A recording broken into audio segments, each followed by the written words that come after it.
Let's talk about Vinicius Jr.'s day then, because here's a look at just some of the numbers and metrics behind him, including his heat map as well. What did you think? The highest rated player, his favoured position? What would you give him, Troy, seeing as you love stats so much? I actually thought he played well. Probably the only player on the pitch that kind of like jumps off the pitch when you're watching it and goes, okay, that's that extra X factor. The goal obviously makes his number jump up to an 8.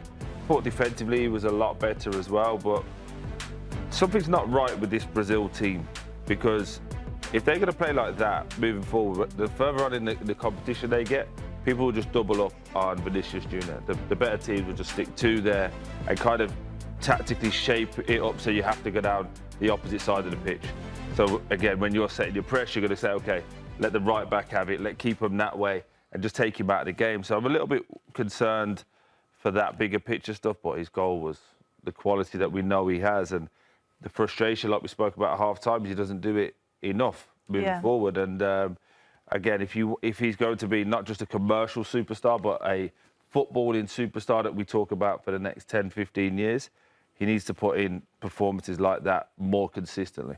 I think Vini takes advantage of. Sorry, Nigel. I think Vini takes advantage of a lot of teams and a lot of players with his physical capabilities alone. Obviously, he's a great dribbler, one of the best in the world, but with his speed. And tonight, it was like well matched. So he was kind of, aside from that one moment, he struggled to even just get crosses off. It was that difficult. And now, as the modern game moves constantly towards physicality and speed and all these metrics that we use, how high can you jump and all these things, the game, sometimes both teams try to dominate in those sections. Neither team said, hey, let's settle, let's play some football, let's move it, let's have some timing, let's have some space.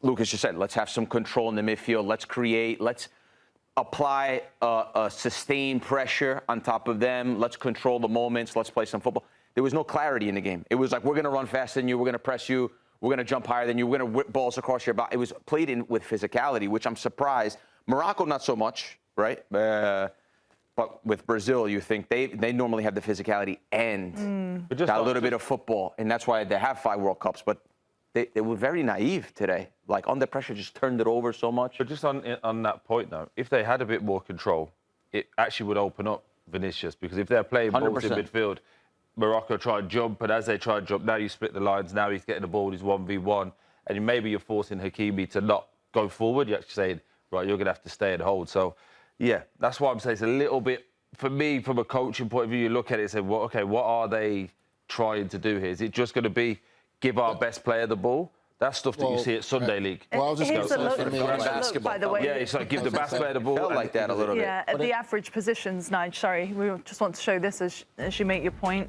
Yeah, I mean, for me, you look at average positions there, it's probably played in the middle of the pitch. And I would say one thing that's always been a foundation of Brazilian football and great Brazilian teams we've seen is chemistry in the final third. There just didn't seem to be any real chemistry in the final third of this Brazilian side right now. You look at, exactly like the boys have said, cheap giveaways, people wanting to having ideas in their head, but it's not connecting and not coming off. And historically, great Brazilian teams we've seen, that's one thing you can never question. The chemistry in the final third, of the creativity and the goal scores that they had, has always been the history and the foundation of Brazilian teams. And today, they were really lacking that. I think it was too many individual moments where you saw one time Vinicius Jr. trying to flick it and Rafinha wasn't in tune. That was never Brazilian football, because that always used to connect, bang, bang, bang, and we'll be like, oh my God, that was beautiful. That was big swag and big combinations, and there was really none of that. That average position was interesting, because Lucas said one thing that was really, caught my eye, was the outside backs. They don't have a Marcelo, Dani Alves, Cafu, Roberto Carlos that get up and down. So the width was coming from those guys, though. I feel like you need some sort. It's too narrow when you get higher up the field. So if you don't have those guys running off, it's almost better you keep the 4 in the back more at home. And can you get the width from Vini and Rafinha if those are the 2 guys you're looking for? I'm almost wondering if you a 4-4-2 where you have a little bit more movement close to the goal. Yeah, more movement around the goal. I just don't know if Brazil has two center midfielders that are good enough to the legs, to just dominate a game. They can against Haiti, of course, but I don't know if they can do it against Scotland, and definitely not in the knockout rounds. I don't know whether you can just re-put that graphic back up for us, Janice. Well, that's the 2 midfielders that we've got. average position. They were on top of each other in midfield. Yeah. It's so difficult. Look, when you look at 28 and 5, it's so difficult to keep the ball in such tight spaces anyway. But also, you've got a full pitch. These guys are all on top of each other. That's where I think they lost it as well, because you'd expect the 20 to be a little bit out, 5 yards out to the left, and the 8, 5 yards out to the right, just to give you that basic triangle shape to be like, okay, now we can play, here's a way through. But it just felt like they was all sat on top of each other, and that's an area they have to look at. You can be close if you can play one-touch football quick. If it's 1-2 touch and you can move the ball quickly, that can work. We've seen great teams like the great Spain team do it. But you need an outlet. That, you do need an outlet. They don't have an outlet, though. They don't have There's an outlet. no They one don't have out the wide, chemistry. higher up, right? Rafinha's But that's tucked the modern game, and they're also probably taking what they do domestically, how they play for their clubs. Because most of these players now, especially the higher up, they never stay out wide. They all come in narrow. They want to do the same runs. They all want it to go in there. That's the problem with the modern game. And then when you look at Ancelotti as well, historically, he doesn't really like to influence or overcoach in the final third. He lets the players have that freedom and responsibility to go out and express themselves. And again, we saw today there wasn't that great chemistry. Sometimes you have to have a little simple foundation. Here's a look at the ratings between Brazil and Morocco from our friends at SofaScore. On the Brazilian side of things, you've got a couple in the 7s here, most of them in the 6s, and Vini Jr, the standout tonight with 8. Would you agree with this, Benny? Well, he got the one play, right? A fantastic play where he goes down the line, cuts back inside to his preferred foot, and smashes the ball. So, yeah, I think the 8 is valid. And how Cunha comes on and he's in the 7s, right? He takes the set pieces and all of that. It's stupid. He lost the ball less times than whoever else was out there, maybe. Yeah. Very questionable. But okay. Grell, any yeses or nos from you? Disagreements with that? The two centre backs got Were your split. eyes open when we showed it? The two centre backs got split pretty bad on the first goal, wide open. So I don't know how they got such a high score. But the game was disjointed really bad. Hopefully both teams can build on that and build like pressure into the game and build some moments in the game. Really, just a lot of random plays in the game. Let's see what a former Brazilian international, Legend. Lucas Leiva, thinks about it. Lucas, good to see you again. How did you rate that tonight from Brazil? Glass half full or half empty for you? I think for what Brazil produced in the two halves, I think is half full. I think Brazil never looked dangerous, unfortunately, never looked in control of the game. And of course, in a moment that Vinicius Jr could do the difference and scored a goal. So it's better 1 point than nothing, but I think Ancelotti will have a lot of work to do for the next game. Of course, the next game is against IT. It should be an easier game for Brazil, but I was a little bit worried, especially in the first half, we all saw on the game. Lucas, looking back at that game, were you more worried about the lack of production in the final third or how vulnerable at times defensively Brazil looked? I think a bit of both. I think before the game we spoke about balance, and Brazil never looked control in the middle. I think Casemiro struggled a bit and got a yellow card. I think that's why he got taken out in the halftime. But even offensively, Brazil never looked dangerous. I think Brazil didn't create as much as we would imagine. We were talking a little bit about the position of Rafinha. Brazil never had a right winger, which made difficult. And of course, second half a little bit better. And with Danilo coming on as well on the right back, I think gave a little bit more stability at the back. But like I said, I think overall wasn't a good performance and the balance of the team wasn't right. The middle never got the control of the game, and we know how important is the midfield for the team.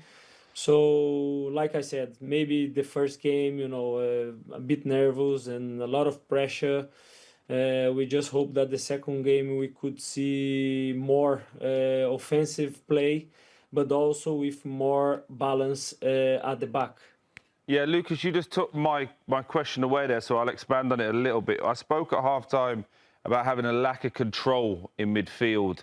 It felt like Casemiro normally now is breaking up the play, and Bruno Guimaraes for Newcastle is more like the emotional leader. He's running around a lot and gets the crowd involved. It felt like it needed one or two players to get their foot on the ball and just dictate the tempo. Just looking ahead now, who are the players for Brazil to do that in midfield? Do they have those players, a player like yourself who used to get on the ball and dictate the tempo?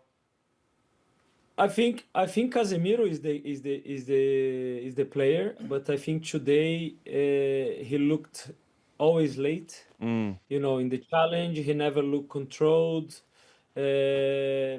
He sometimes he was ahead of Bruno in the build-up, which it should be the difference. It should be Casemiro a little bit deeper and Bruno higher up on the pitch. So I think they couldn't find themselves on the spaces, and that's why they never looked controlling the midfield. Of course, Fabinho gave a little bit more stability, I think, when he came on.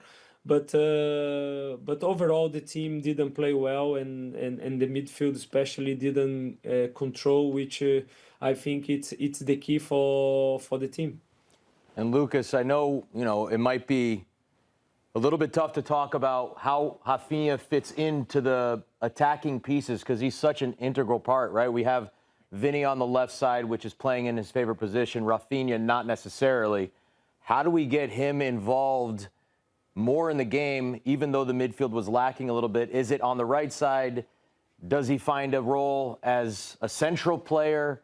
Or is there some sort of combination that he can shift over to the left and somehow Vini is also potentially elsewhere? I'm trying to figure out what's the best way for Ancelotti to put those players together and find the best, tandem with those two. Yeah, well, Rafinha, when I saw the first 11, I thought he would be on the right side, Paqueta as a 10, and Vini on the left. But it was actually the opposite. Paqueta was on the right side and Rafinha like as a 10, but sometimes going to the left side, and then Vini having to come in the middle, which it didn't help because we know Vini Jr is really good on the 1v1. So I think Rafinha will end up staying on the right side. I think we can take the best of him, and also because we don't have a right back that is really offensive like we used to have.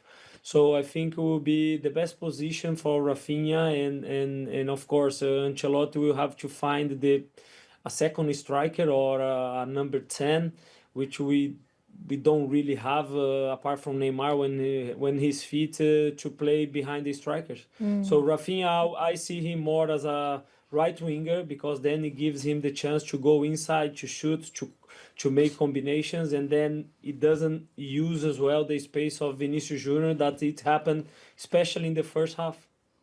It's so true. We'll see how Brazil does for the rest of the World Cup journey. Thanks so much, Lucas. We hope to see you soon. Yeah, absolutely will. Thank you very much. Bye-bye. Bye.